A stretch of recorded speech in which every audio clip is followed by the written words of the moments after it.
Wow, good morning, and we are live. This is a special edition Coffee with Rich. We haven't done one of these Monday morning shows in quite some time now, and like I told Dr. Cronin, I said, sir, I am booked out to July, but I really want to talk to you again as soon as possible. So Dr. Cronin was kind enough to come back on this morning. As folks are jumping on, and as we're waiting for people to jump on, I want to remind everybody about some of our amazing sponsors. We have sponsors like, let's get the first one out of the way, the American Warrior Society. The American Warrior Society is an interesting thing. It's somewhere where you can go to get all your self-defense needs met. You want to learn about less lethal? We got it. You want to learn about weapons retention? Got that too. Want to learn how to fight inside a vehicle? We can teach you that. Firearms of all variety and combatives on the AmericanWarriorSociety.com. Find out if becoming a coin member is right for you. We also have Century Martial Arts, maker of the Bob XL. Check them out in the links I provided below, AmericanWarriorShow.com. We got a discount code for all of our sponsors, like APP Hemp, which is Appalachian Standard, makers of the finest CBD products money can buy. Cool Fire Trainer, you want to take your dry fire training to the next level, you're going to want to invest in that Cool Fire Trainer. Or Mountain Man Medical. Mike Seeklander and I have a branded trauma kit coming out so that you can always be prepared for what life throws at you. And we collaborated with this kit with Brian McLaughlin, a former Navy corpsman, as well as my good friend Justin, who is a MARSOC operator. So stay tuned more for that. I'm really excited. And I'd be remiss if I didn't mention Precision Holsters.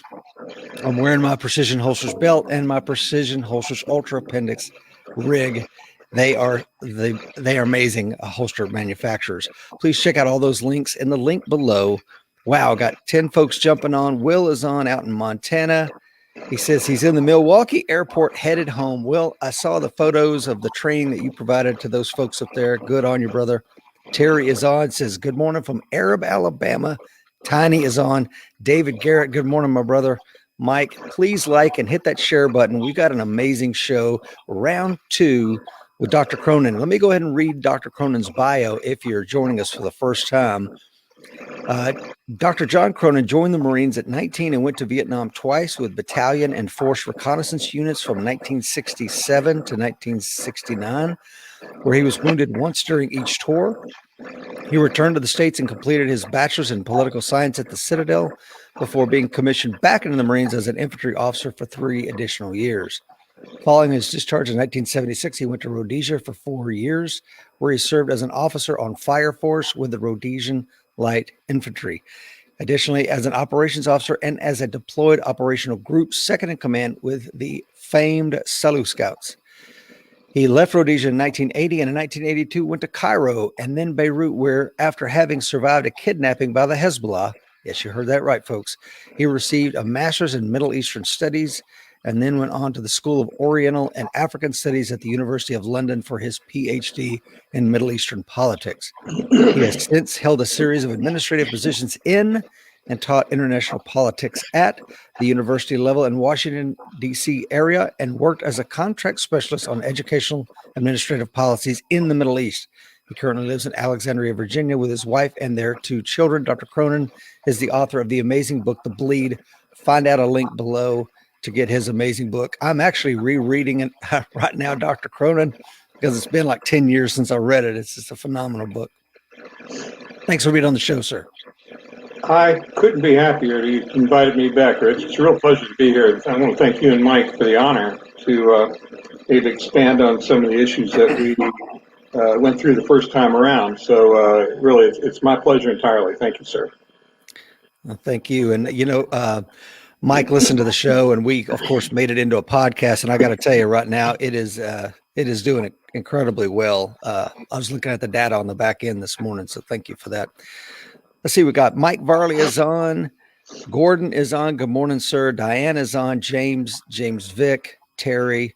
Good morning. Please like and share. I know it's a special Monday edition, but I think you're going to want to learn a little bit this. Dr. Cronin, I want to ask you first out of the gate, please remind our audience a little bit about your background, specifically your academic credentials, sir. I made the mistake of going to VMI for 1 year when I was 19, and it was the worst mistake I ever made. It was a Virginia Military Institute. I was a dreadful rat there, a freshman. And I got bounced out 2 weeks before finals for too many demerits. And so the Army nailed me, and I decided, well, if I was going to go to Vietnam, I'd go with the Marines. And so I did that. I returned in '69 and said, well, you know, you don't have much on your resume, buddy. So go back to school. And the Citadel had a program for veterans. So I finished 3 years of school there. I did that in 4 years. And I studied political science, and I got really interested in international relations there, not just domestic affairs, but what was going on around the world. And I decided if I was going for a graduate degree, I'd take some field in international relations. And so after I took commission back in the Marines and finished Rhodesia, I thought, you know, I've got this abiding interest in the Middle East. So I'm going to go to Cairo, American University in Cairo, and I also applied to American University of Beirut. And I hadn't heard from Beirut for a while, so I went to Cairo. But the reason I hadn't heard from Beirut was because the post office there kept getting blown up. And the letter of acceptance that they sent me didn't catch up with me until I was in Cairo 9 months later. So I transferred up to AUB, American University of Beirut, and took a master's there. And then thought, well, if I'm going to teach, which is what I probably want to end up doing, I need a doctorate for that. So a couple of my professors have been to the University of London, so I applied to the School of Oriental and African Studies at the University of London, and I ended up with my PhD about a little over 20 years ago, about 22 years ago. And I've been teaching in that field and in an area called global politics at college level since then.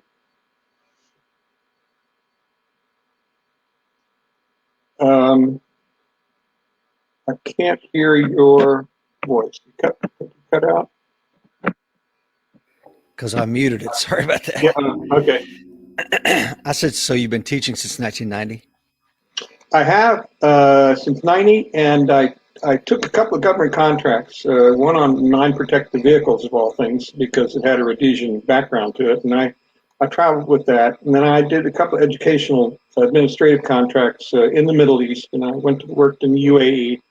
Once I finished with those, I sort of gravitated back here to the Washington area where I'm from, and I've stayed in the college level teaching international politics ever since. Awesome. We got 20 folks joining us live. Please like and share. Gilly says, bring back the man cave. We did a show from I built a Scottish pub in my home, John, and it was pretty cool. But Ruben out there in New Mexico says, best part of waking up is Rich Brown in your cup. Alan Kelly says, good morning from occupied Virginia, coin number 1571. He's back. Here's occupied Virginia again. Yeah. Alan's a retired state trooper up there in Virginia, and a good friend. Yeah. Good for him. I hope he never pulled me over. You never know. Yeah. Okay, John, I'm just going to jump in, and I really didn't know where to start when I started putting this list together. I just kind of let my mind go blank and said, what would I really want to ask a professor of international politics? It says, so the first question is going to be, how did the nuclear arms race affect international politics? Well, there's an issue called proliferation, which means you're spreading nuclear weapons out from one person or one state to another. And the U.S. has been developing these weapons since 1943, Russia since 1949, and China since 1964. And there are some other 5 countries right now that have gained a nuclear capability. You look at England, France, China, India, Pakistan, and North Korea all have a nuclear capability. And Israel almost certainly does, although it's unannounced, but there almost certainly has a weapon, maybe not a delivery system, but a weapon. And Iran is working on a weapon right now. They don't have a delivery system either, but they're trying to refine and purify fissile material, U-235, up to 60% now, and you need it to up to 90% purity to make the weapon itself. So these states, some of whom are on our bad list, are acquiring a capability. And so it's going to be up to the Biden administration of whether or not they can get Iran back into negotiations to settle this down and get it back to a purity of 3.67%, which was what they were using before Donald Trump withdrew from the Iran nuclear treaty. So that's the problem with proliferation. It gives states a lot of ability and a lot of anger if they're not particularly keen players to pursue foreign policy issues. And this is what North Korea has done. North Korea is the biggest cyber hacker in the world, and it earns hundreds and hundreds and hundreds of millions of dollars every year, billions of dollars really, through cyber hacking, and that goes to support its nuclear program. It's people starved. 1990, mid-90s, they had famines there that killed over 3 million people. That's almost 20% of its population. But boy, they didn't mind putting in $300 or $400 billion into the development of nuclear technology, and they're still doing that. So nuclear weapons sort of dictate the course and have dictated the course of international politics ever since the proliferation started back in the 1960s. Now we have a nuclear test ban treaty. So countries are not testing these weapons above ground. They're not testing anywhere. They used to test above ground, then we went below ground, then underwater. Now we don't test at all. But it's an issue that still remains on the front burner, that we do not want countries to proliferate. That means extend their technology to non-nuclear states. And even Russia is much like this. This country does not want China does not want North Korea to acquire any more capability. China doesn't either.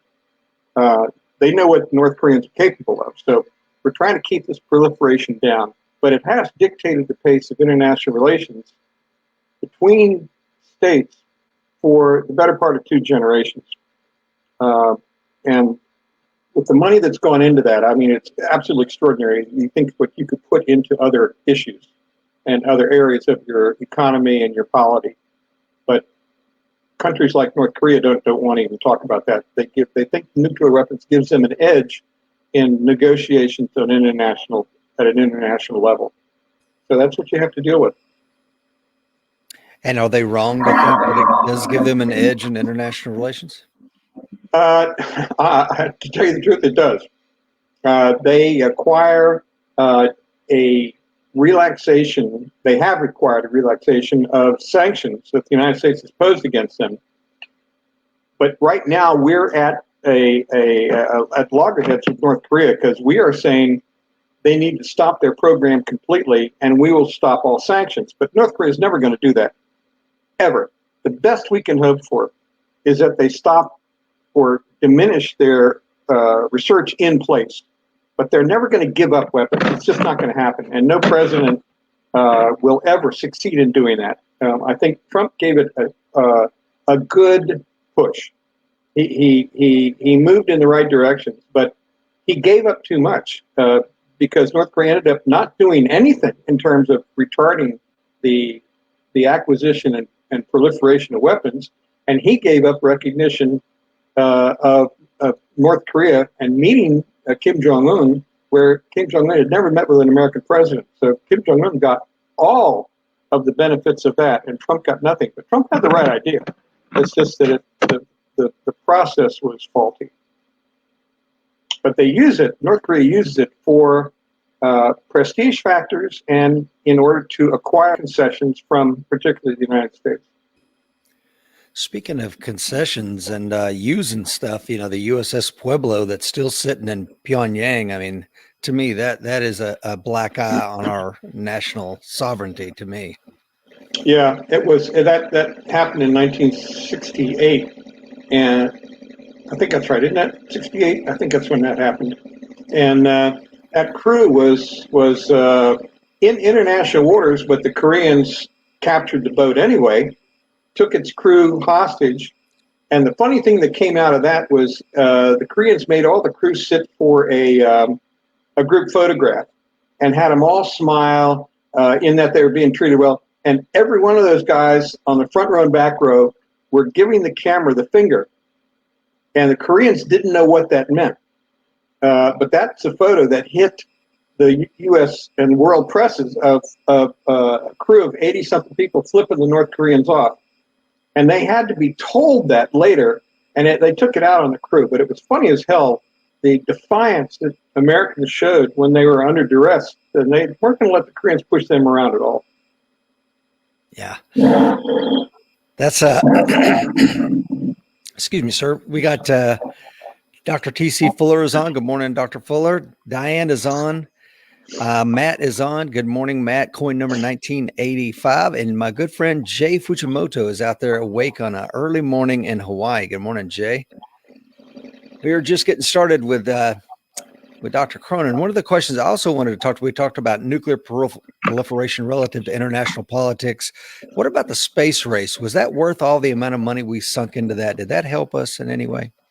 Well, yeah, it did. We gained a lot from that mission. I know there are still people out there who are flat earthers who said that we never set foot on the moon and that sort of thing. But the first thing that we acquired out of that program, which is what Kennedy started back in the early 60s, was that we refined digital flight controls. And for the first time, pilots' inputs were converted into electrical signals, and they were fed into the Apollo guidance computer along with information from various sensors, and the computer then decided how to adjust control firings. And so being digital rather than analog, the computer could now make the use of complex software and be able to store large amounts of data. Now, we'd never had that before. And the moon landing gave us that capability. They also helped with research in food security. There have been microbes in food, and Pillsbury, of all people, were instrumental in processing food to the point where we could eliminate microbes from any sort of food that went into the space program. We all know space blankets. Well, space blankets came from the moon landing. We never had those before that. NASA found that by layering multiple metallicized sheets of lightweight mylar, which it used around in the spacesuits, could reflect this, create this sort of reflective insulation. And so that is what has been used in emergency kits, as you well know, ever since. And it saved tens of thousands of lives from people who've been caught in bad elements. It helped with quake proofing. There was a technology that started with Apollo era shock absorbers and computers that now protects buildings and bridges around the world from earthquakes. And we use that in the engines and the motors that landed on the moon to help keep them balanced and keep the spacecraft from tipping over. And we even get down to the minuscule advances that were made with rechargeable hearing aids. Now they're made of zinc silver and are rechargeable up to 1,000 times and are recyclable. We never had rechargeable hearing aids up to that point, but we had this silver zinc diode that we were using inside the computers themselves that we transferred into and miniaturized into hearing aids themselves. That all came out of the moon landing. So it was a very educational process at one time. I was in Vietnam when the first landing took place, and it was absolutely awe-inspiring. You may well remember. Yeah, that's I'm sorry, John. Money well spent. Okay, there we go. I like. Yeah, because I always think about that. Like, think of the decade that we worked on that and the astronomical amount of money. And it's good to hear that we reaped so much technology out of that, and such a, probably stepped onto the world stage as the dominant superpower, I would imagine, from that. Oh, no question about that. The best part that came out of that was that we really irritated the ever-living hell out of the Russians. They beat us in Sputnik, in 58, I guess, Sputnik 57, Sputnik went up, and the Russians were all Twitter about, how they beat the U.S. in the space race. Consider how small potatoes that was to putting men on the moon itself. The Russians never recovered from that, from an institutional standpoint, and from a prestige standpoint. They never recovered, ever. They haven't even today. They know they were always behind us and behind the 8 ball, with Americans from that point onward, and it has irritated Russian leadership ever since the 1960s when this took place. I always consider that one of the great benefits of the space race. Let's stick with the Russians in the 1960s and our relationship with them. Let's think about, or let's look back on to the Cuban Missile Crisis, John. And what if most Americans nowadays of my generation and younger probably don't remember that? Is there a legacy in the Cuban Missile Crisis for us today? Castro came out of the hills around Guantanamo Bay in the late 1950s, and he overthrew Batista in Havana by 1960. He was in power, and he was a de facto leader of the Cuban government at the time. And our ally down there, Batista, was long since been executed. So we had to deal with him. He was a fait accompli, and we had to make do with him. And for the first year or so, we were really tolerant of him, and we sort of felt him out and decided, what path are you going to take? And when he fell into the Soviets' lap and he declared himself a communist, that's when Kennedy drew the line, and he decided that he, in 1961, was going to invade Cuba using a battalion, 1,100 men, from Cuban exiles that were now mostly in Miami. So these people were trained by the Americans down in Guatemala, and they were sent off in B-26 bombers and landing craft, and these 1,100 men went in to invade Cuba and overthrow the Cuban government. Now that gives you some idea of how poorly planned the CIA plan was. 1,100 men used against essentially the Cuban army. And if you know where Guantanamo Bay is, down in the southeastern corner of Cuba, the Bay of Pigs is just up the coast from that. And that's where they landed. 1,100 of these men, roughly 1,100 of these men, were killed outright, and the other 1,000 were captured. Landing craft stuck on rocks, didn't even get them to the beach. They had one boat that was used to keep all of the ammunition and resupply, and that was hit with a missile from the beach, and that boat sank, and that left everybody on shore without any kind of resupply or ammunition or any weapons resupply or anything of that nature. They were stuck. And so of those 1,000 or so who were captured, there were another couple of hundred who were executed outright, and the rest were made prisoners and declared essentially political non-people. Well, that led to the Cuban Missile Crisis itself, because the Soviets felt like Castro had delivered Kennedy a really bloody nose, which he had. And so he trusted Alan Dulles, who was the director of CIA, to come up with another plan of how we were going to respond to Russian missiles, now sitting 90 miles off the coast of Key West. And this is what created this Cuban Missile Crisis. The Russians were sneaking these missiles in, and Kennedy, rightfully so, thought, we can't tolerate having Russian missiles in the Western Hemisphere. And so he declared a blockade and kept missiles out of the reach of Cuba itself. I mean, they were using missiles with resolutions that at a mile could read the stamp on an envelope. They had cameras that were able to do this. And we thought, this is unacceptable. We're not taking any intercontinental ballistic missiles or even tactical missiles, and we're not going to allow them to station them on Cuba. So the outgrowth of this, Kennedy stared Khrushchev down, and that was the other thing. Khrushchev thought he was going to intimidate this young president. Kennedy was the youngest president ever elected by that time. And he thought he was going to buffalo him and push him all around. And Kennedy stood right up to him and said, look, this is not going to happen. Now, and he made a deal with him.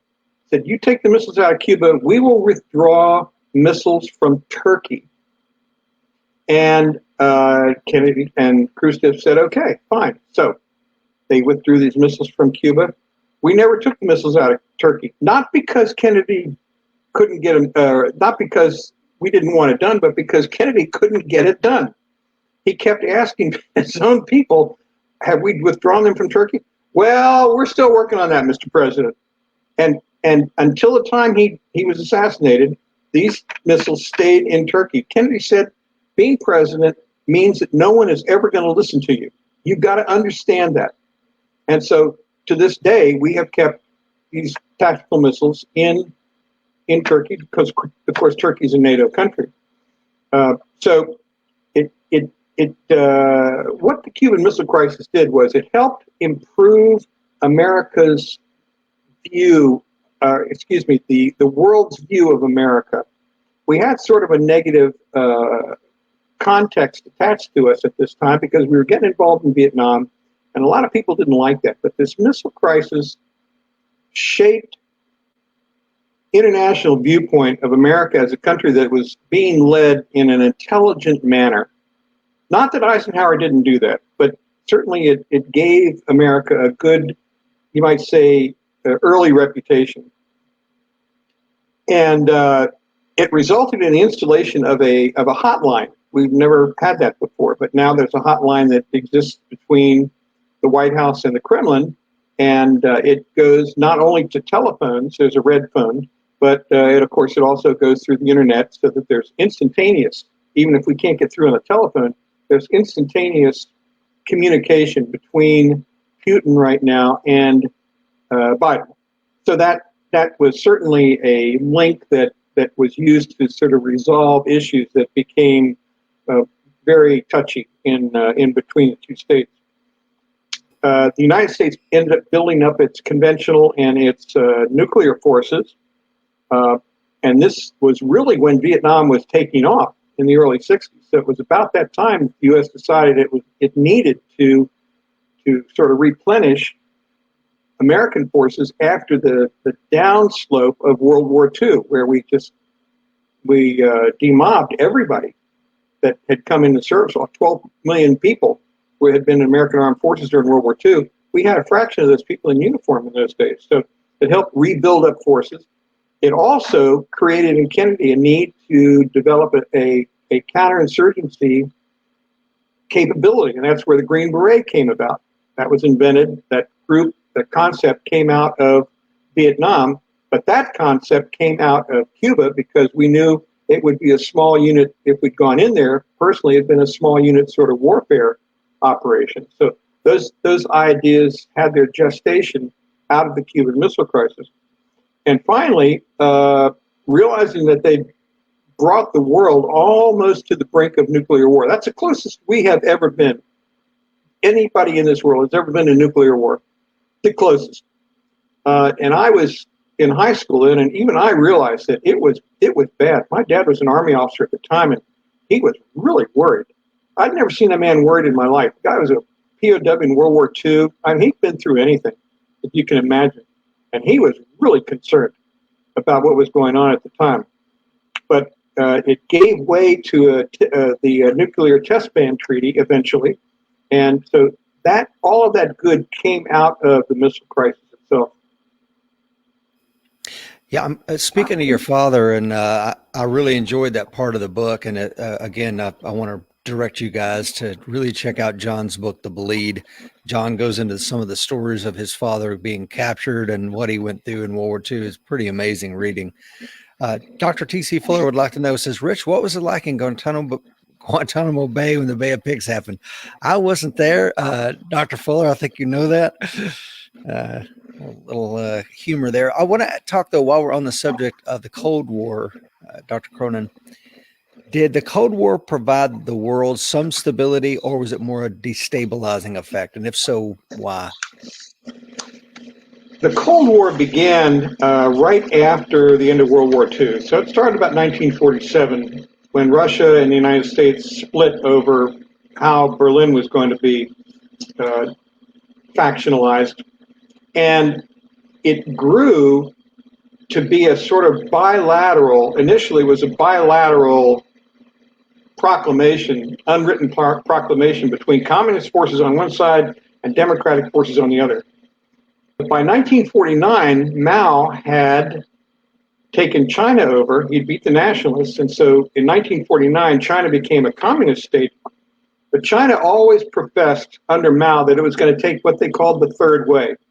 So you had the Americans on one side and the Russians on the other, and you had the Chinese who for years played off those two powers. And they declared themselves the leader of the unaligned states. So we're talking about India and Pakistan and Indonesia and all of the third world countries that we used to refer to in Asia, Africa, Latin America, and the Middle East. China was going to represent them because Mao felt that they had been ignored in these great power, which is right, they had been ignored. And so at the meeting in Bandung in Indonesia in 1955, Mao assumed the mantle of third world leadership. And how that manifested itself was in supporting wars of national liberation all over the world, particularly in Africa, because this happened to come up about the same time that Europeans were beginning to withdraw from Africa. But they needed help, those African liberation movements. So where did they get it from? They got it from the Chinese, with weapons especially. The Soviets, a little too late, saw what the Chinese were doing and the gains they were making in these third world revolutions, and they began coming in the 1970s. So when I was in Rhodesia, that's where we used to see Chinese and Soviet advisors in these camps in the Zambian and Mozambican area. But as far as the United States and the Soviet Union went, we declared our sides. We had NATO, the Soviets had the Warsaw Pact, and Truman was smart enough to see that Soviets were encroaching after World War II with building up the Warsaw Pact, and he said that we're going to build. Actually, it was Winston Churchill who said we're going to build an Iron Curtain across Europe, and Soviet advancement stops there. And that's exactly what happened, and that's what NATO did. And until the Soviets fell, until Russia fell in 1991, that's precisely what the world looked like. You had the West, composed of the United States, Western European states on one side. You had Warsaw Pact, Romania, Bulgaria, Poland, Czechoslovakia, and so on, and Russia on the other side. And there was this line of demarcation between those two. My dad we were in Europe at the time. He was a tank commander, and his battalion used to go up on the Czech border and patrol this border. This was back in the 1950s. So we were making sure that there was going to be no Soviet invasion. But in the third world, in these developing countries, we couldn't do anything about them because one thing, they didn't really count in international relations. I hate to say that, but neither we nor the Russians considered them particularly important in the whole scheme of international relations. They sort of both wrote them off because we were so busy against one another. And that's where the Chinese were able to make their inroads.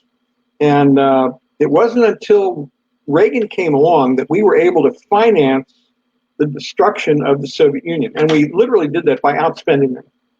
We spent them into bankruptcy in terms of national defense. The Russians couldn't keep up. They were losing. They'd lost 15,000 killed in Afghanistan. By 1989, they pulled out. They said, this is an unwinnable war. And they knew exactly what we were talking about when we left Vietnam in 73. And so they had dropped about $300 billion in Afghanistan, some they could ill afford. And they finally pulled out. And Gorbachev said, essentially threw his hands up and said, we've lost this war. He had perestroika, sort of inviting criticism and glasnost and investment and a more open society in Russia. It simply overran him. And Russia by 1991 was a dead letter. So the Cold War really ran from 47 to 91. And the United States won that war hands down without any question at all. And Russia has never really recovered since then. They have been and also ran in terms of international politics since then because they're a poor country. They've been managed very, very poorly by a succession of leaders. And Putin is a dreadful leader in terms of bringing the country back up into the state of international prestige that the Russians once had. He's angry about that, but he doesn't have the money to do this because there's so much corruption in Russia today. This money's being siphoned off by all kinds of people. He's paying people off, you might say, for protection, and they don't have the funds to support this push for international prestige and recognition that they had back in the 70s and the 80s. And so he's angry about that, and you see him flexing his muscles every now and then, like he just did outside Ukraine, by pushing in several tens of thousands of troops on the Ukrainian border and making a lot of noise, but not doing anything about it, just to show them that he's still a player. But he's not, and everybody knows it, and he's really resentful about this.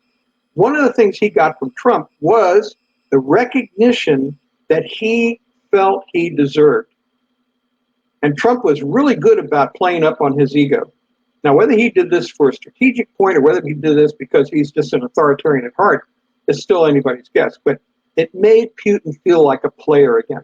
Now he's got Biden in there, and Biden's not giving him two shakes. And this is what's irritating him. In fact, Biden called him a killer about 3 weeks ago on the radio, and that really irritated Putin to no end. So this dichotomy that we have between Russians and Americans is still there. But in the meantime, the player that was sort of forgotten back in those days, China, has made great gains militarily and you could say politically from an internal standpoint to the point where they are going to be the number 2 power. If not already, they are the number 2 power in the world today. Well, I want to talk about something you mentioned a moment ago, that the Cold War ended basically because we forced the Russians, or we compelled the Russians to spend themselves into bankruptcy. Is there a lesson in that for us today as we spend so seemingly recklessly? We are spending about 3% of our GDP, our gross domestic product, on defense. The Chinese, believe it or not, are only spending about 1.5% to 2% GDP on their defense. I thought it would be a lot more, but I looked it up the other day, and it's less than that. And the Russians are spending even less than that on defense. But what the Chinese are doing is they are investing in internal technology, which they feel will give them an edge by not creating any issues from an internal standpoint, where they're not going to have to worry about civil war or revolutionary movements springing up from within. And that takes a lot of strain, you might say, off the leadership over there, because it's covering their backside.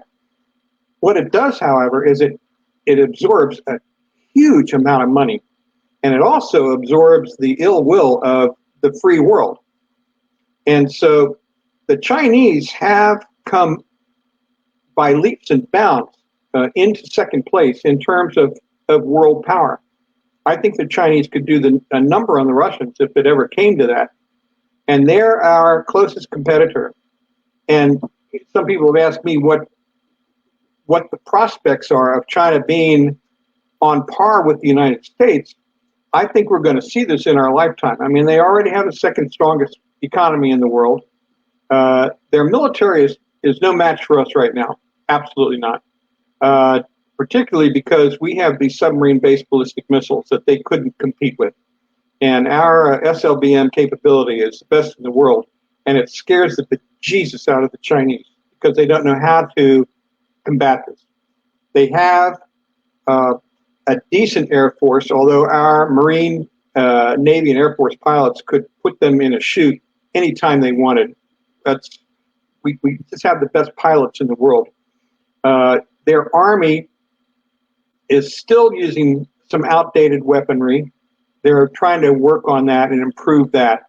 But they are certainly a major player in the region. And the Vietnamese and the Filipinos and the Taiwanese all have to be aware of that they are the power to answer to in the South China Sea and South Asia and East Asia. So This is why we are swinging our way out of the Middle East right now. And Biden's declared, of course, we're not going to be in Afghanistan after September. And we are now pushing our concentrations into Asia because we know that that's where, if the next war happens, it's going to be in those waters. And speaking of those waters, is Taiwan and Hong Kong a potential flashpoint? Most assuredly. Most assuredly. We just sent the highest Defense Department employee to Taiwan who's ever been sent there. Biden did this about 2 weeks ago, I think it was. And every time we do that, it's a slap in the face of the Chinese. And they know why we're doing it. And Biden does it just to put a stick in China's eye, telling them we're not going to forget the Taiwanese. Yeah, you have a much more powerful armed forces than they do. But understand that the Taiwanese are no pushovers. And with our help, we're going to stand by them, and we're not going to let you intimidate them, and we're not going to let you draw them into the Chinese orbit. The Chinese always said, oh, we consider Taiwan, of course, part of China. They have since 1949. And they said, the mantra that they always had was one country, two ways. So Taiwan was going to be one country with China, but have a democratic state, and they were going to allow the Taiwanese to do that. One country, two ways. They said the same thing about Hong Kong, and you see what happened there. So I don't think we would go to war over Hong Kong. I can't imagine doing that because they are they don't have a military there that could support any sort of intrusion. And Americans don't have the close contact with Hong Kong that they do with Taiwan. We've been an ally of Taiwan ever since 1949. With Hong Kong, Hong Kong's been a part of China since 1997 when the British handed it over, and traditionally before that for hundreds of years. So we don't consider Hong Kong a natural ally. Yes, it's an economic and financial center, but we can just as easily push our financial resources into other states. It just so happened it was a gateway into China that we used conveniently because it had no taxes and it was a really easy sort of economic zone to work in. But it's not critical for us. But Taiwan is, not just strategically, but also for a matter of prestige, because we have told them that we will stand by them no matter what. And the Chinese keep testing this by sending these flotillas out there off the Taiwanese coast, just off their international waters. But we do the same thing.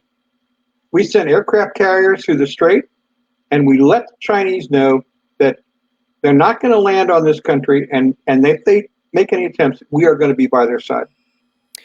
But I don't know if you know this or not, John. There's a creepy little thing that happened recently. The movie Top Gun came out in 1986. On the back of Lieutenant Tom Cruise, his jacket had the Taiwanese flag, and it mentioned a float that his hypothetical character had taken there. Well, some really keen eye saw that on the new trailer for the new Top Gun movie that has yet to be released. He puts his old jacket on, and somebody froze that frame and looked, and the Taiwan flag has been removed from the back of his jacket because China put up some money to make this movie. So no kidding. To your point, it's like, we're not going to ban for Taiwan, but we're removing these flags off because we need the Chinese money. And also to your point about us being more closely economically aligned to Taiwan, but isn't Hong Kong really aligned to the Brits? And of course, they're a strategic ally of ours. And if they decide to flex their muscle in that region, am I making too much of it? The British are, I think, slowly withdrawing from that region. They had been controlling Hong Kong really since the Opium Wars in the 19th century. But they have seen the writing on the wall, and they realize that Hong Kong is slowly fading away from any sort of European influence. The government itself, under a woman by the name of Lam, has been in China's pocket ever since she was elected or appointed, you should say, as the head of the Chinese parliament down in Hong Kong itself. The police now are paid pretty much by the Chinese, the communist Chinese, and there is no military down there, but the Chinese control that state in every form you can possibly imagine, and it's freezing out investments from the West because companies don't want to be associated with Hong Kong, knowing that that money is going to flow right into Chinese coffers. And so countries are slowly but surely disengaging from Hong Kong and finding other investment opportunities globally. Singapore is one avenue. Macau is another, even though that's under Chinese control, but to a lesser extent than Hong Kong is. So Hong Kong is sort of losing its panache when it comes to an investment sort of center, and the British are doing this right along with everybody else. And it's going to come to a point where Hong Kong is just going to be a non-entity in terms of international finance now, which is a shame. But that is on the horizon.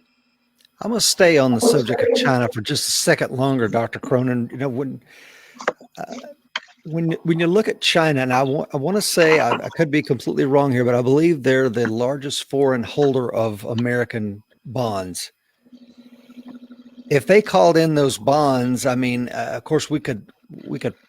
They're issued in government currency, so we technically could just put some digits on a screen and say, "Here you go, here's your money." But of course, the damage to our economy.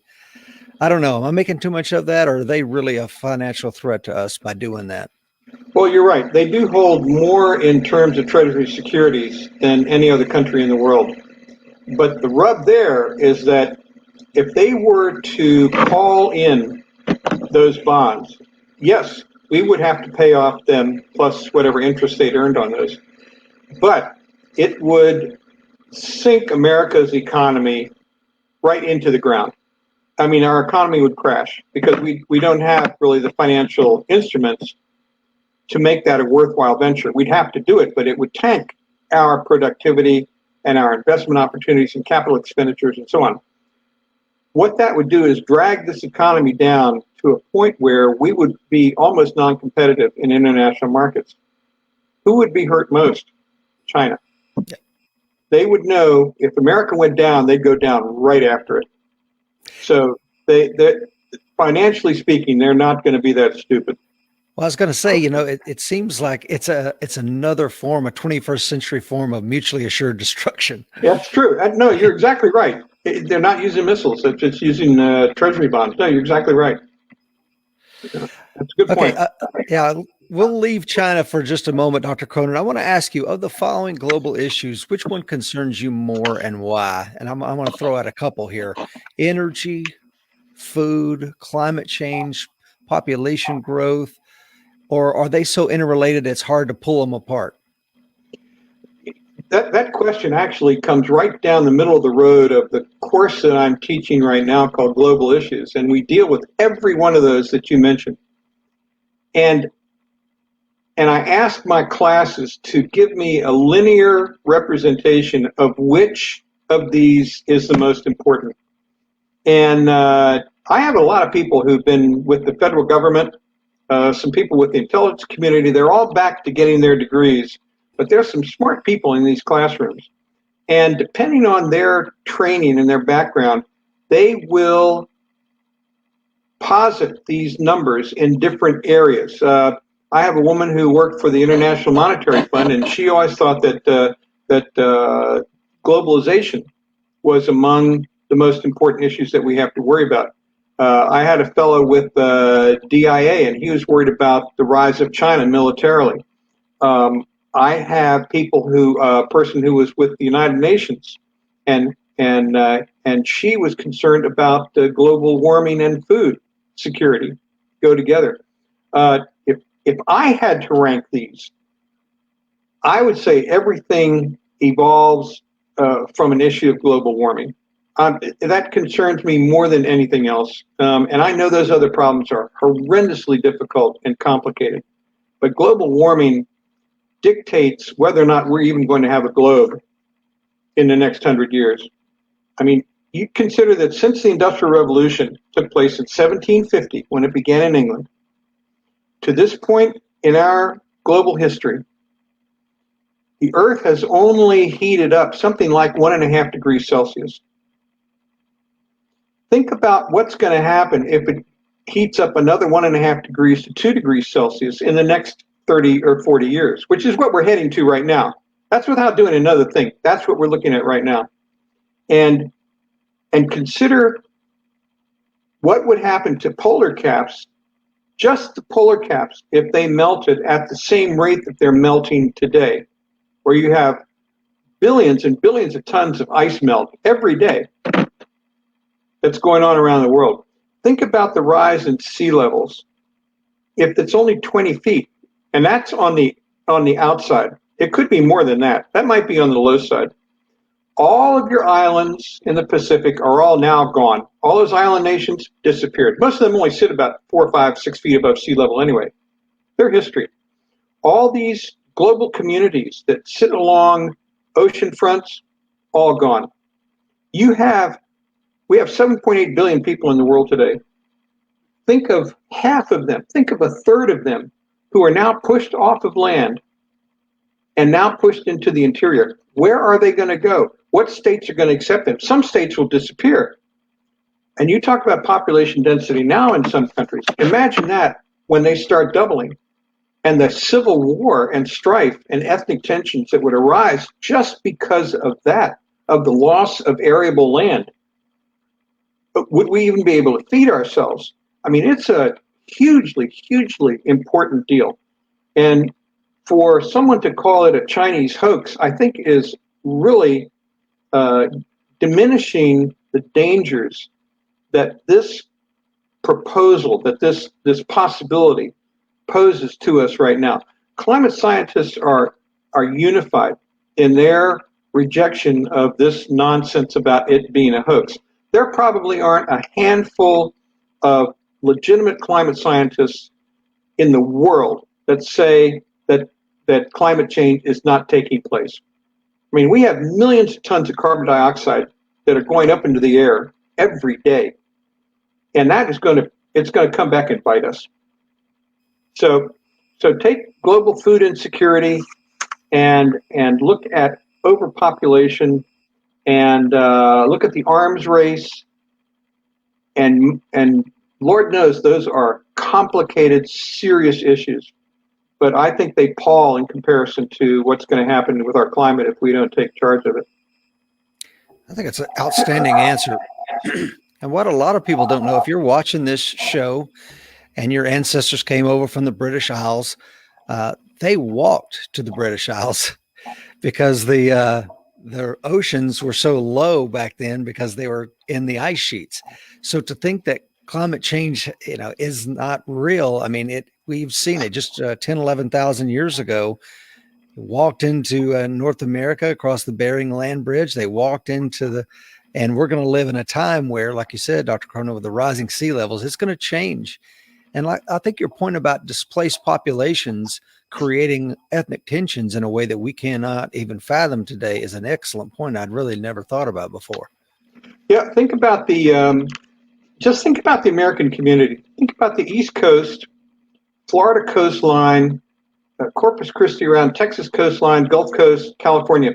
Those coastlines would all disappear. And all those communities from really Nantucket, Virginia Beach, Miami Beach, New Orleans, Corpus Christi and Galveston, Santa Cruz all the way up to San Francisco, and all those coastlines would be gone. If you put sea level up another 20 feet or so, those coastlines disappear. Think of the incredible amount of real estate drive down California coast sometime and see how many people live on the beach itself. Those beaches would be underwater if we're talking about a worst case scenario for maybe a couple of miles back. And so the astronomical losses involved, just from a financial standpoint, would break every insurance company in the world. They would go out of business. And if they go out of business, that means they can't insure anybody else. the damage could be absolutely catastrophic, without a doubt. And that's just in our country. Well, you raise a good point, and that is a lot of people are like, okay, so it's going to go up a couple of degrees and a polar bear is going to starve to death. Who cares? But again, it has this second and third order effect in ways that we cannot even fathom at this point. But I want to shift gears just a little bit. You know, in my generation, there was a speech that George Bush gave where he spoke of something called the New World Order. What do you believe he meant by that?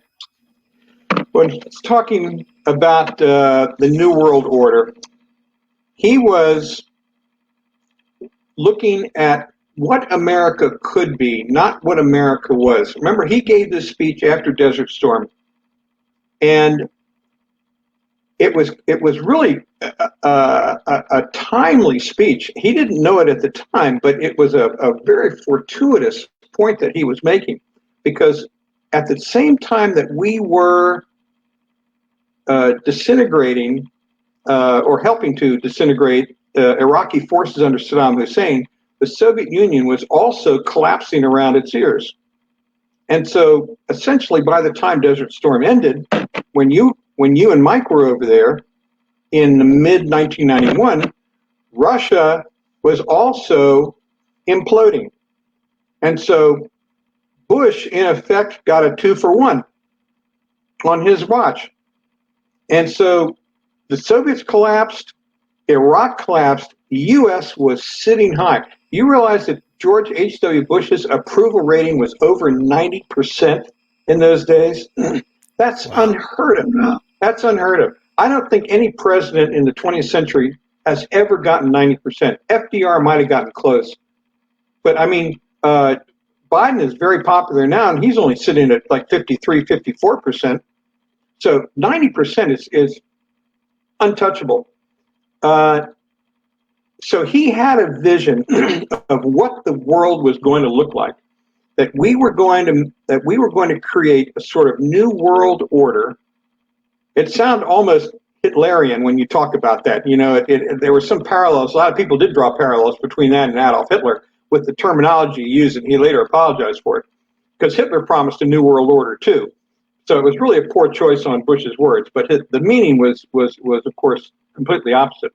But he foresaw a globe where human rights were going to take precedent over ethnic rights, and where countries were going to start treating one another in a gentler, more understanding manner, and that negotiation was going to take the place of confrontation, and that international finance was going to work for the good of all people to help solve food insecurity. And that's what Bush foresaw coming out of Desert Storm. You know, the reason he went in there was because Saddam Hussein was murdering tens of thousands of people, mostly Shia, because he was a Sunni. And that was a human rights decision on his part, more than anything else. And then Saddam Hussein invades Kuwait, which he always thought was what they call the 18th province of Iraq. The Iraqis have always considered Kuwait to be part of their country.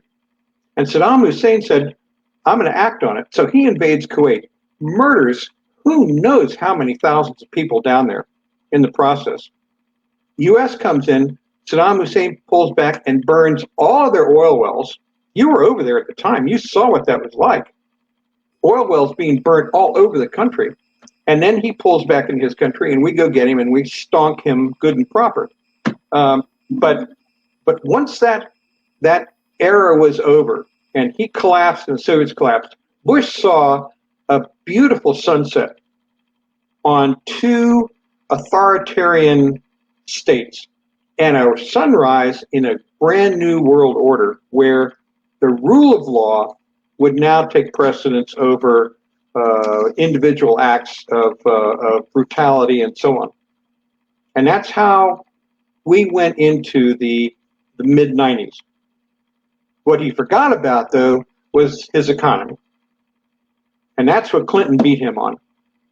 He rested on his laurels of Desert Storm and Clinton said, okay, great, I'm very proud of you. And Clinton was very good about that. I mean, he congratulated him as he should well have. But Clinton's concentration was not on foreign policy because he wasn't strong on that at all, where Bush was. Clinton concentrated on getting our economy back to order because that war cost us a lot of money. And that's what Clinton won on, concentrating on getting our economy back to work. And he was the first president since Eisenhower, I think it was, who actually got the country to run a surplus, believe it or not. Not a deficit, but a surplus, where we took in more money than we spent. And that was, who'd ever done that before? Not in my generation, it happened only like once before. And so it's what got him elected not once but twice. Yeah, and I want to say when he handed over the presidency to George Bush, we did have a surplus, and of course that was burnt through rather rapidly after 9/11. Yeah, exactly. That wasn't Bush's fault. You know, he had to get us into Afghanistan. There was no question about that. That we had to go in there and we had to penalize Al Qaeda, which we did. But now the question is, we've been there. I know we're getting a little off the subject here, but we've been in there 20 years. We've lost 2,000 men and women in combat. We've spent somewhere in the neighborhood of $2 trillion. I don't even know how much money that is, but that's what we spent over 20 years. And Bush is saying that, Biden is saying that's enough. There are arguments that Republicans and Democrats have on both sides. I'm an independent. I've been independent ever since the 1970s. I voted for Nixon, but then I became an independent after that. But you can see the arguments that Republicans have that are very solid about, we've been in there for 20 years. We can't just drop and run. What kind of message is that going to send the rest of the world? And we have the Democrats saying, we've been in there for 20 years. We have accomplished almost nothing. We've strengthened the economy a little bit. We've trained some internal administrators and some security forces, and we've made it a little easier for women to live. But that's all we've done. It's time to move on. We need to concentrate on Asia and get out of Middle East quagmire. So both Republicans and Democrats have a very, very good argument for remaining in that country. And that's why it's such a tough decision for Biden. He's made it, but it wasn't easy. Yeah, and to people that have a point about leaving Afghanistan, but really, we rarely, if ever, leave anywhere. I mean, we still have bases in Germany, bases in the UK. We have Guam. We had bases in the Philippines up until a while. We have bases in Japan. Mm-hmm. Guantanamo Bay, I think we took after the Spanish-American War. So we rarely, if ever, leave once we've claimed a piece of dirt. So I would be shocked if we pull out completely. Well, we won't. Actually, you're exactly right, Rich. That's a very, very good point. We will not. I should have made that point, but you certainly did. We are going to have intelligence assets that remain in Afghanistan. These are going to be CIA teams that are going to be responsible for correcting some things if some people get out of line. And I won't get any further than that because we know exactly what we're talking about here. We also have a lot of drone intelligence that we're going to be using to keep an eye on various factions and see if the Taliban keep ISIS and Al-Qaeda out of Afghanistan like they're supposed to. They promised Trump they would. Are they going to do that? We'll be keeping an eye on those people from bases nearby. We'll also have an airstrike capability nearby in the event that any of our assets, our intelligence assets, get into trouble. But we're not leaving that country entirely. Yeah, I guess it's a new paradigm of leaving where we have the ability with all of our technology and a few boots on the ground to really keep a good thumb on what's going on over there. I also wanted to talk, a moment ago, you talked about just how here you have a president, George Bush, the first George Bush, who's 90-something% approval rating, and less than a year later, he's passing the baton off to Bill Clinton because of the economy. And so I want to shift gears to the economy real quick. What effect, if any, will our runaway deficit have on our economy? And specifically, what do you see that as its impact on the world economy? Well, one of the things that we have to distinguish between is the deficit and the debt. The deficit is the amount of money that we bring in every year from exports, that is, goods we sell abroad, and our tax revenues. It's all the money the country makes in one year, balanced against all of the money that we spend on imports, on Medicare, Medicaid, Social Security, Veterans Affairs, things of that nature, healthcare. You take those two figures and you weigh the pluses and the minuses, and if we come up with a plus, we have run a surplus. If we come up with a minus, we have run a deficit. But that deficit only runs from fiscal year to fiscal year, October to October. Now add all of the deficits that we've ever had together, and you get the national debt. So the deficit might run, right now it's running somewhere in the neighborhood of $600 or $700 billion a year. The national debt is something like $25 trillion,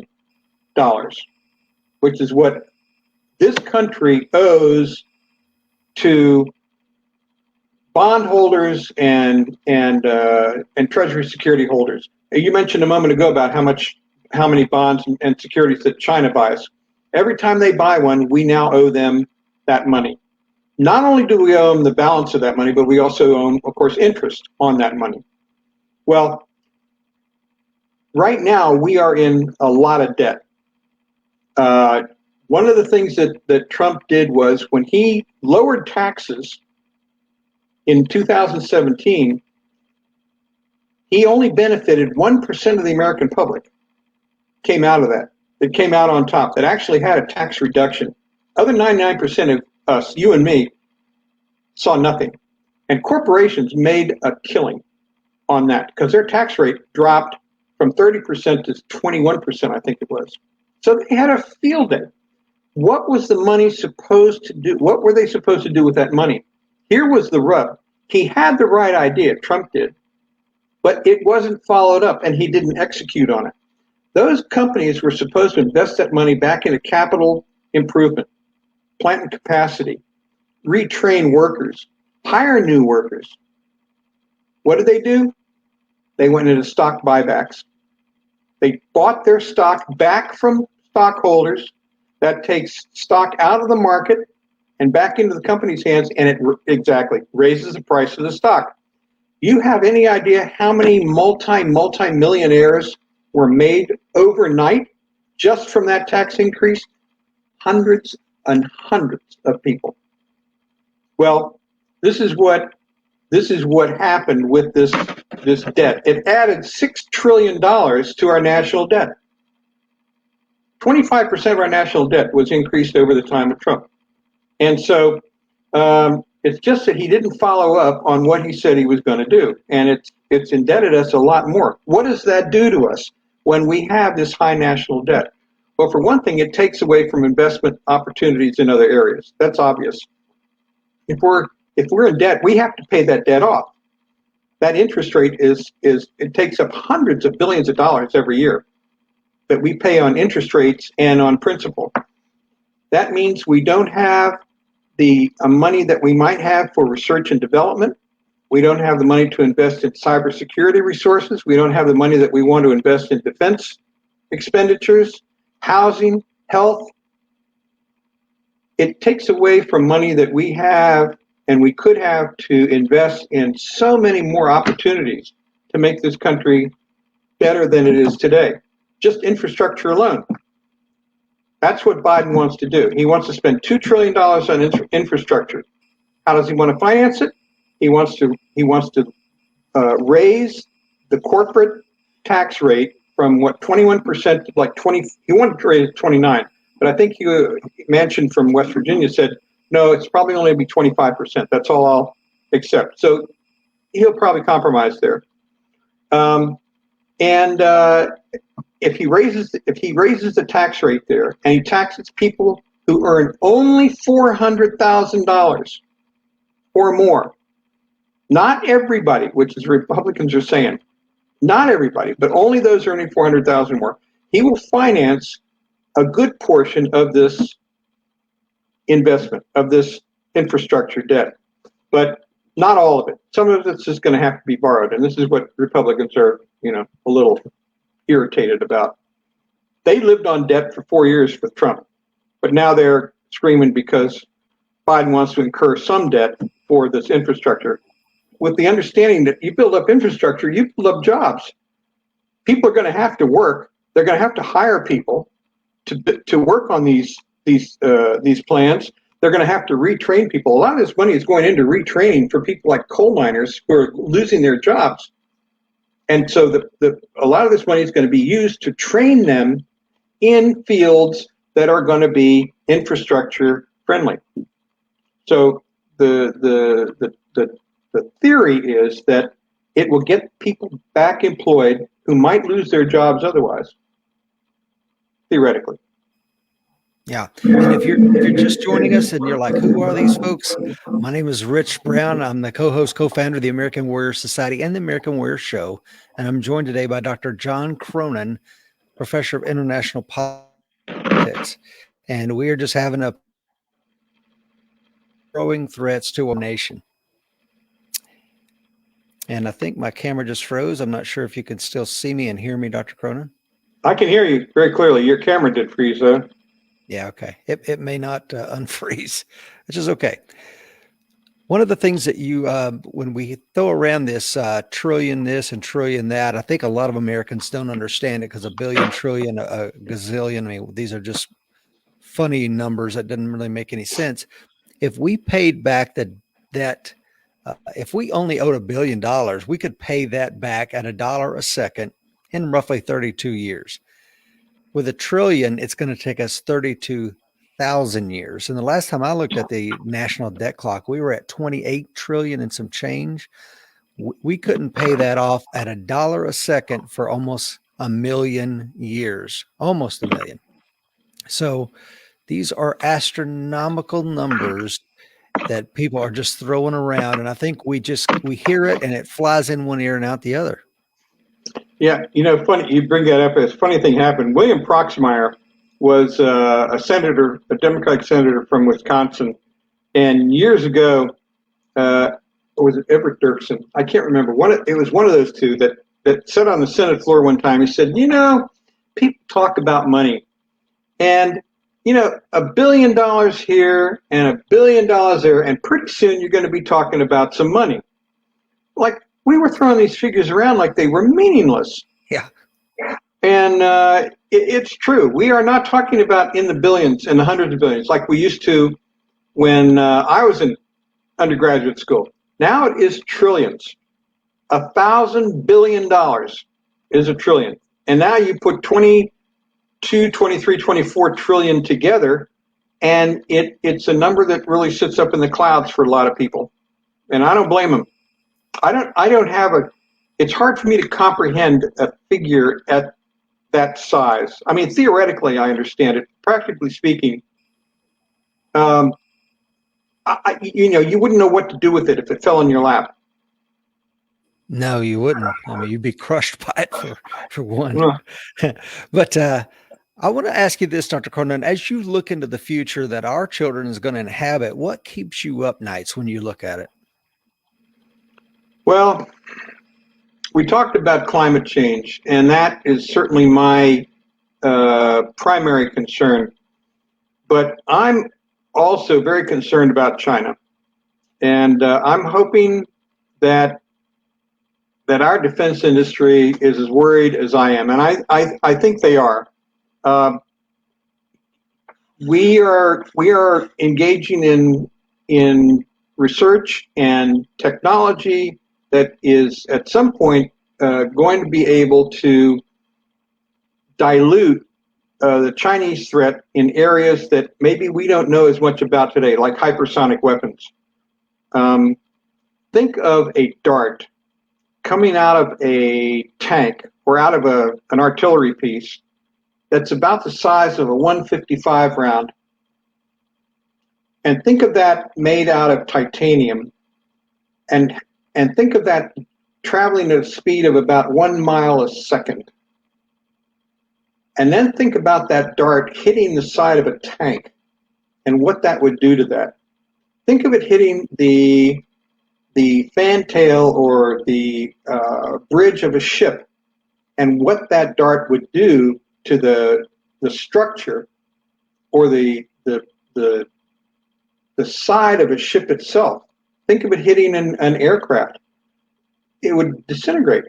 These hypersonic weapons are the scariest things I've ever seen. And China is making a lot of development in that area. Go on the internet and just punch in hypersonic weaponry and see what advances are being made in this area.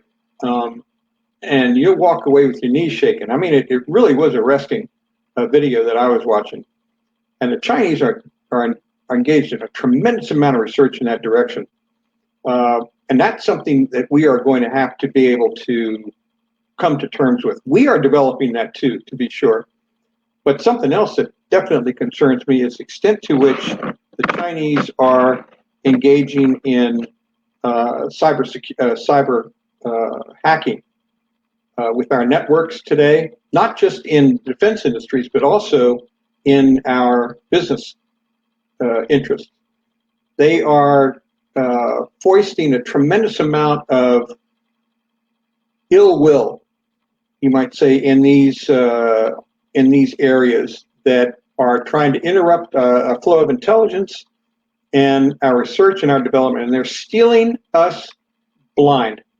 They have several tens of thousands of students now here in the United States in STEM programs that are studying in STEM issues, science, technology, E is what? Electronics and math. And it scares me to death that we are funding, they are funding, but we are training these thousands and thousands of students, many of whom will go back to China with this information. I think it's insane that we permit this number of foreign nationals, particularly those of a possible enemy state, to do their academic training on our dime, in effect. And why we're allowing this, I do not know. I have a feeling the Biden administration, I read something the other day, is going to cut down on the number of visas granted to Chinese students who are allowed to be in this country. But it scares me to death that China is making such inroads, not just militarily, but also in this Belt and Road initiative of theirs, where they are underwriting the building of infrastructure around the world to help them transport their goods into these countries. And what it's doing is they are financing the infrastructure in roads and in things like cement factories and agricultural conglomerates and things of that nature.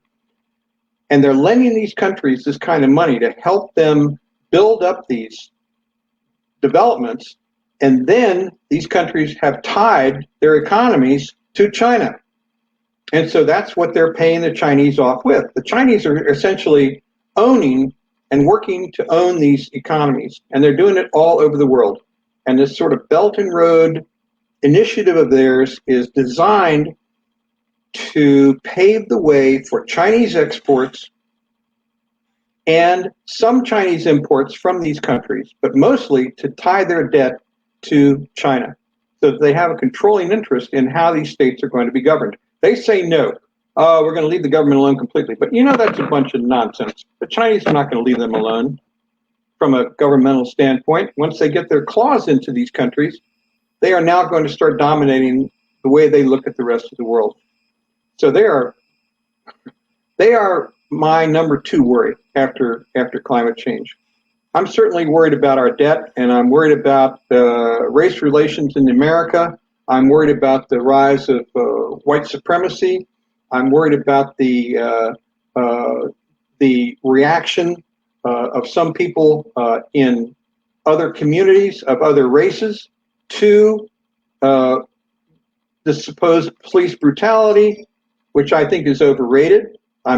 They have certainly exceeded their mandate in some areas, but for them to be condemned outright and for this defund the police to take off, I think is a travesty, an absolute travesty. But I'm concerned about the tentacles that have spread out from these racial confrontations that have taken place over the last couple of years. And that we do need to get a grip on. We need to handle that and settle people down. And I'm interested in future pandemics. I mean, there are 2 or 3 strains now of COVID-19 that are out there that are deadlier than COVID-19. And we have one in this country already. Look what's happened in India. They had 280,000 people. Actually, more than that. They had 350,000 people, infected in one day. There's a country of 1.3 billion people. 350,000 people get infected in one day. Their official death rate was something like 2,500. You could probably multiply that by 10, considering how little in the way of viral protection they have over there. They don't have a serum. They don't have enough oxygen.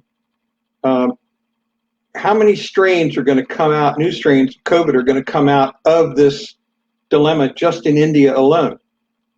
Then are we going to have to get new vaccines? I mean, it's too scary for words what pandemics can do to the global population. So you ask about what I'm worried about. I got a list of things that keep going on forever and ever. No, that's great, John. I understand that, and it makes sense. And when we did our first show here at the American Warrior Society, we did our first show on COVID, probably when I came back from Europe at the end of January or maybe the first week of February last year, when really nobody else was thinking about it. And one of my concerns from the very beginning was places like India, where you have this very dense population, you have a health infrastructure that's really not there like it should be, and the potentiality for something to go bad was certainly there. And I thought, wow, okay, well, India has been spared, but then here we go. And I want to get to a couple of comments here. Tiny says, and yet we have senators sleeping with Chinese spies serving on intelligence committees. Ted Leonard said over 400,000 Chinese students when COVID started, and they all stayed. And Jera says the last 5 years has been a wake-up call, hoping some other start to see through the haze.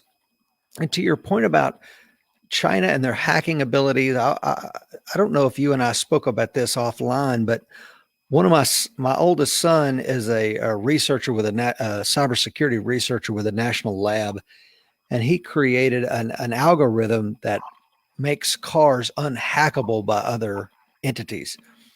And so next thing you know, he lectured at MIT on this technology and this algorithm that he wrote. And then he gets an email from this Chinese national saying, "Hey, can we get your algorithm?" And yeah, right. I told my son reached out to him. Here's the funny thing, John. My son called his professor and like, "Hey, they want it." The professor's like, "Sure, you can give it to them." And I told my son, "Don't you dare call your national lab, let them know that you're being probed." Yeah. Next thing you know, the FBI is knocking on the door and started an official investigation into it. Sure. So sure. they're constantly probing our defenses. Oh yeah, no question. Their budget for just hacking alone.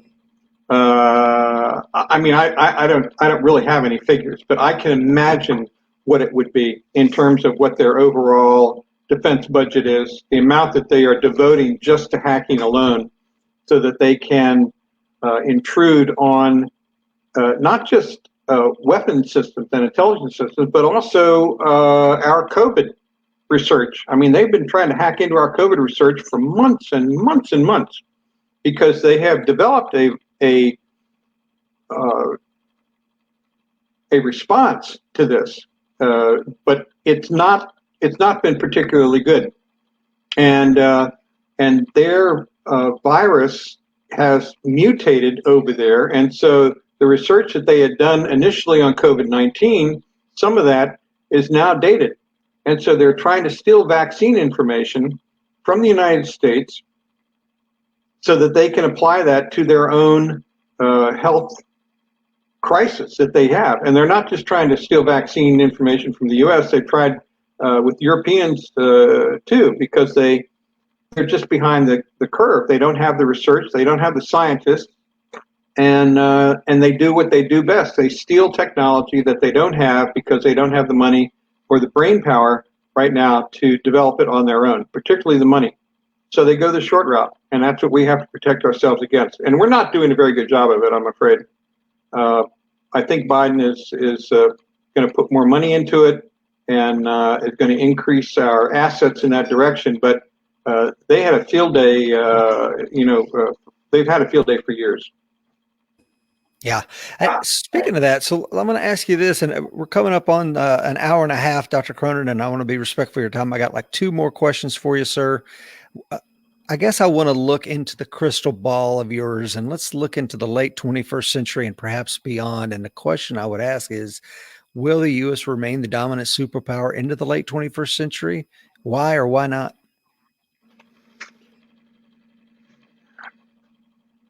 We won't remain a superpower if we don't invest more in cyber protection of our national security and in our government agencies and in our businesses.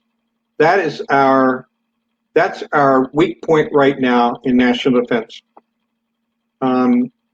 We can have all the tanks and missiles and small arms and well-trained people and B-1 bombers that you put on the line, but the new war is in cyberspace, and we're not doing enough to protect ourselves in that direction. And that's where the Chinese have found, in particular the Chinese, and to some extent the Iranians and the Russians, have found a weak spot in our armor. And they're taking advantage of it. And this is what we need to put more research and development into this field than we're doing right now. The Chinese are putting together the resources, as I mentioned earlier, to do just that. And they're devoting a greater percent of their defense budget and their GDP into cyber issues than we are.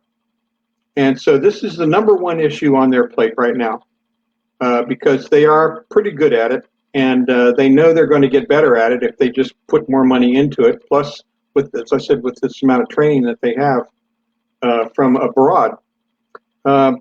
So we have to stop being, as I pointed out a moment ago, so permissive in helping train these individuals. And we'll stay a superpower as long as we can maintain an edge in the cyber market. Once we lose that war, we will have lost the war as being the number one superpower. The future is going to rest on artificial intelligence. There's no question about this. Our weapons systems, our intelligence assets, our businesses are all going to focus around our advances in artificial intelligence, and cybersecurity is part of that. And if we give up the ghost in this and we don't take it as seriously as we should, and we get outspent and out-researched and out-developed by adversaries, then we are going to lose our spot as a superpower in the 22nd century and the late 21st century. It's coming our way. If we don't improve our defenses, the Chinese expect to catch up with us cybersecurity-wise in the next 4 generations. Now that's the next 80 years. And now I see something where the model has been brought down to 50 years. So by 2060, 2070, they'll be on target to be an equal superpower, if not economically, then certainly militarily. Well, that leads to my next question, sir, and that is that Gibbon wrote the history of the decline and fall of the Roman Empire, and I'm sure you may be familiar with that work. Do you see any parallels in that relative to our own time and our own country? His history of the decline and fall of the Roman Empire was this massive 6-volume work that was written over 5 years from 1776, I think it was, to 1781. And it traces the route that Western civilization took from the height of the Roman Empire to the fall of the Byzantine Empire. If you go back and look at Rome, it came about in its first stirrings as an empire about 750 BC and reached its height in 117 AD. So that was a period of about 850 years that it had a run. But it slowly disintegrated because it grew too quickly to be administered, I should say, by a central authority in Rome. And it lasted really only until about the date given by Gibbon is about 376 AD, when the last vestiges of military power were extinguished in the Roman Empire because of so many civil wars that were taking place. Its expansion was so fast that it could not any longer maintain its borders. And so what you had was this successive waves of Visigoth, Hun, and Vandal invaders that came from the north in particular, and they were led by commanders like Alaric and Attila, and who eventually overran the empire's boundaries and destroyed the West, as it was known at the time. Events in the Eastern Empire also contributed to the collapse. There was a Western Empire in Rome and an Eastern Empire in what was known as Byzantium, which is part of Turkey right now, where you had fundamental administrative and military weaknesses of Rome could not protect the empire's fringes. And this is what destroyed the empire from abroad, really. It was just the fact that it was getting weak from within. Gibbon has been criticized really severely by historians for blaming the fall of the empire on the rise of Christianity, of all things. And he said it was a weak religion. It emulated the worst of paganism and Islam, and that it was superstition-ridden, and that it corrupted the empire from within. Now, this man was a British historian who is criticizing Christianity on that basis, which as I said, historians have found to be absolute nonsense. But aside from that accusation, I think one of the main causes for the fall of the empire could be attributed to its decline in ethics and values. And if you look at the way Christians were treated, that gives you some idea of how the Romans viewed anyone not Roman. And it really was, I think, the most important reason for its downfall. It lost its soul, you might say. And life became cheap to Romans, where bloodshed led to more bloodshed, and extreme cruelty in turn led to the evaporation of value system and customs that were humanitarian customs and traditions and institutions, and they all sort of collapsed around the same time. It's almost as though a plague hit the Romans, and they decided they were going to be unjust and treat people unjustly. And I think that was one of the most serious reasons why the empire collapsed from within. They lost as I said a moment ago, they lost their soul. So the question there is, are there any obvious parallels to America's 21st century prospects? Well, Civil War, in terms of Civil War, no. We've had ours. We're a strong people. We argue a hell of a lot. We're not as disputatious as the Israelis. You want to see people fight in the street, you go to Israel. I've never seen people argue among themselves like the Israelis. They're absolutely nuts when it comes to the way they talk to one another there. And don't drive in Israel. It's insane. But Americans, we yell at one another, but we tolerate one another. And I think in terms of what you have from an international perspective, we get along pretty well. I've lived all over the world, and I've seen what people can do to one another. If you're not of the right sect, if you are not of the right religion, if you're not of the right ethnic group, I mean, I've seen the butchery that has taken place on those terms alone, and we're nothing like that. So from an ethnic standpoint, from a Civil War standpoint, we don't. This is the furthest thing that's going to happen in this country. We have no potential invaders, so I think we can eliminate that out of hand. I mean, these two oceans have protected us for the better part of 300 years, and we still depend on those. Plus, we've got very friendly neighbors on either both the north and the south. Are we a vulnerable country when it comes to administrating to and protecting our overseas bases? Excuse me. Well, Rich, you pointed out about 8 or 9 of them a little while ago, and we seem to be doing pretty well there. We left the Philippines because we were asked. We weren't thrown out. But those overseas bases are thoroughly protected. Everything from Diego Garcia right over to Guam. So how about our readiness to assist our allies? Well, we certainly are. We're standing tall, and we are first in line. If we have an ally that we think is going to come under threat, we are a really, really good neighbor to have, and we're a good ally to have because we're strong, and we're good for our word, and we're going to help people when they need it. So I don't think we're a vulnerable country in that respect. Do we have such religious differences that they threaten to tear America apart? No. We're a very tolerant nation when it comes to allowing for religious freedom, and we've shown that.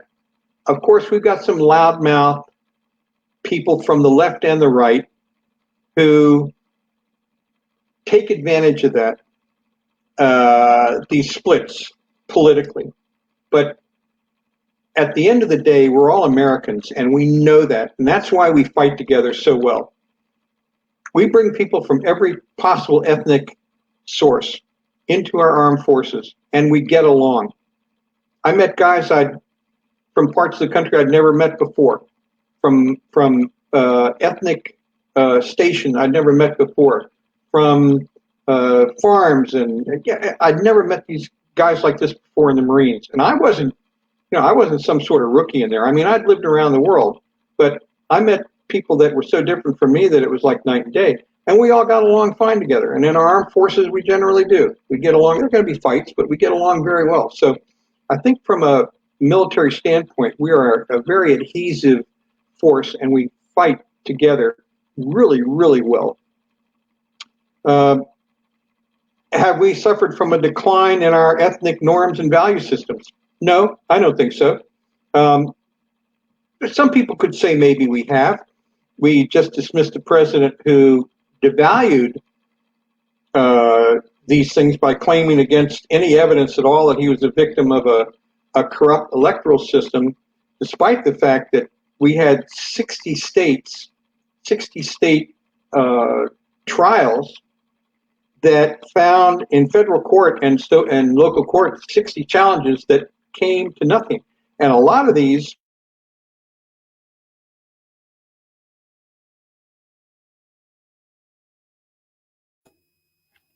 Are you there, Dr. Cronin? I think we lost you.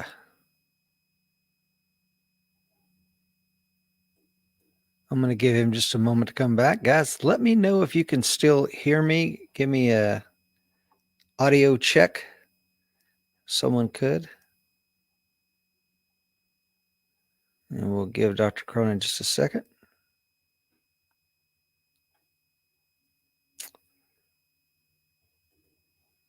Okay. If you guys can hear me, let me know. Lima Charlie, Tiny says, thank you, sir. Looks like we lost Dr. Cronin. I'm going to give him a second to come back on. Terry says, I hear you. Thanks for hanging in there. I hate that we're having some Wi-Fi issues this morning, but yeah, the video's frozen. I know. It said, oh, Wi-Fi on the Cumberland Plateau strikes again. Yeah. Loud and clear. Thanks, Gal. I appreciate that. Yeah, I hope you guys enjoyed today's show. I don't know if we're going to be able to get Dr. Cronin back on, but I think that he was giving us some compelling reasons that maybe we're not approaching something akin to the end of the Roman Empire. So it was very refreshing to hear his views on that. I'm going to send Dr. Cronin a quick message, see if we can get him back on, because I really would like to hear his final thought on that. I'm sure you would as well. Lots of things. If you've been watching this morning, you know that China is probably, you heard China come up again and again, and Dr. Cronin's interview this morning, and as well as climate change expressed in a way that maybe I'd never heard expressed before. Guile says America will always remain strong no matter what, Rich, and I think he's probably right. And I think to your point, Guile, that you blame the Philippine government for us leaving there, and I tell you that was something. I was very fortunate to have spent several months in the Philippines back in the 1990s before we left your country, and really enjoyed my time there. Amazing people. Yeah, I have to respectfully disagree with some of Dr. Cronin's opinions. Yeah, I hear you, Tiny. And it's good to hear a learned man like him that's really thought out the issues in a way that's very thoughtful, and he presents it very respectfully. And I pray that he is absolutely right, because I have some very pessimistic opinions about some of the things as well. But I feel refreshed having heard his opinions on some of those matters. Looks like he's coming back. Here we go. What happened? Hey, What happened? lost you. I got snatched by aliens. I'm back now. The last thing we heard you say, Dr. Cronin, was that you don't see the ethnic and religious problems that the Romans were confronted with here. Yeah. I know we have our issues, racial and ethnic and so on, and they make a lot of news. But what doesn't make the news is the fact that most Americans get along really well together. I think one of the things we're going to have to be prepared for, whether we like it or not, is that we are going to have to tolerate greater levels of immigration in this country. And the reason I say that is because right now, we are on the verge of running out of payments for Medicare, Medicaid, and Social Security. We're just going to go bankrupt in those systems in about 15, 20 years at the rate we're spending money now, particularly in Social Security. Our population is getting older, and we're having fewer children. Women are only having something like 1.8 children per female. I know that sounds weird, but demographically, that's how it works out. We're not, in other words, replacing Americans of all colors, of all ethnic groups, at the rate at which we're dying. Who is going to take up that slack? Who's going to take up the space of workers that we're losing now? Well, it's going to have to be immigrants. They are the ones who are going to end up paying Social Security for people who are going to retire now. If we don't have immigrants in this country, and I'm talking about people who are going to end up paying taxes, I'm not talking about people that are going to be sucking off sucking away from the, state funds and be on welfare and that sort of thing. I'm talking about people who are going to be working. If we don't have them contributing to Social Security, we're not going to have Social Security in 40 years or 50 years. None. We have to depend on people new people coming in to pay the Social Security of people who are retiring now because of our aging population. And I think once we accept that, I think we're going to be better off as a people. It's shameful, I think, that we had representatives and have representatives in our country who say, absolutely not. We don't want immigration. We've got this Tucker Carlson who is spouting out about the thing called replacement theory, where Europeans, whites, and so on are being replaced.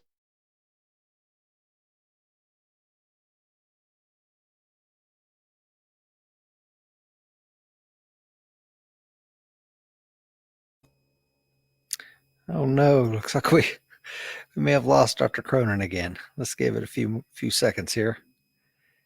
Yeah, we need to get Guile over here from the Philippines. I agree with Tiny. I was going to mention to Dr. Cronin, to his point about immigration and how we need workers for some of these low to no skilled industries. I don't know if you guys saw this, those that are still with me this morning, but I think there was a McDonald's in Tampa, or a series of McDonald's in Tampa that are paying people to come in for an interview. $50 if you'll come in for an interview. That's absolutely amazing. Tiny says his internet is as bad as yours, Rich. Yeah, and I don't understand it. Dr. Cronin lives in the Beltway area, and if he has bad internet, then that's pretty amazing. But yeah, the idea that we have to pay people to come in for an interview, to me, is astonishing, and it's indicative of perhaps a larger problem.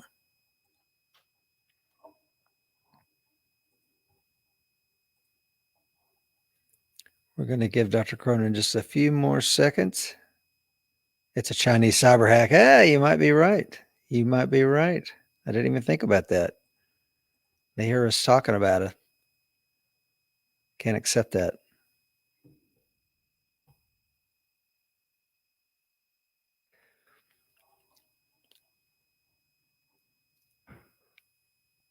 Yeah, we need legal immigrants, but unfortunately, we've made it so hard to immigrate anywhere in the 21st century. It's almost impossible. I don't know if you've ever looked at potentially immigrating to another country. It's almost impossible. Tiny IC says, I was in Tampa area. Wish I'd have known about McDonald's. You could have went in there and made yourself a quick $50. Yeah, we'll give Dr. Cronin another minute. But while we're waiting, just a reminder, if you haven't checked out his book, The Bleed, do yourself a favor. If you're listening this morning, perhaps in a replay, and if you did not see Dr. Cronin's first appearance, you can check out him on the American Warrior Show, or you can watch it on your smart TV by going to the Coffee with Rich channel and watch his first appearance. It was a phenomenal show where he discussed his time in Vietnam and in Rhodesia. Terry says a local Sonic was giving $1,000 new hire bonus. Made me think of my reenlistment bonuses. Yeah, I tell you what, it's pretty amazing what they're having to do just to get workers, because here again, second and third order effects of sending out stimulus payments to Americans is, why would I go make $7.25 at McDonald's when I can sit on my rear end and the government's going to give me a nice fat check in the mail? So it is a concern that we need to consider.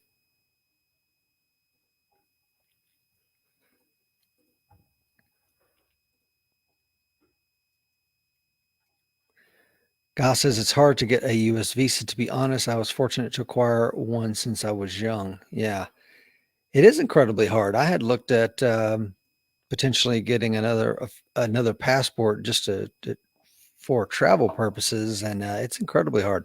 Gal, Tiny says, Gal, just come across our southern border, no visa required. Yeah, that's interesting. So,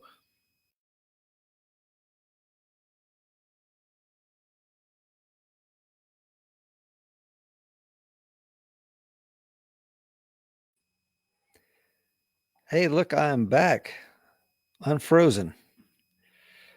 but we still have no Dr. Cronin. We're going to give it just a few more seconds. Once again, check out his book, The Bleed. I've got the links to everything in today's show notes. Please check that out. Thank you to everyone that joined me this morning. I know we went kind of long, and I know it's been a while since I've done a Monday morning show, but I really wanted to talk to Dr. Cronin again, and unfortunately, he has some Wi-Fi problems, just like your old pal Rich Brown does. Gal says, "Hey, you're moving." Wow, yeah, I am back. And unfortunately, Dr. Cronin is not here. So I will go ahead and close out the show. Be respectful of his time. I've kept him on for almost 2 hours. Once again, please check out the book, The Bleed. Go back and watch the first appearance we did with Dr. Cronin. Check out the Coffee with Rich YouTube channel. And once again, like I always say, the fight is coming, folks. Be ready.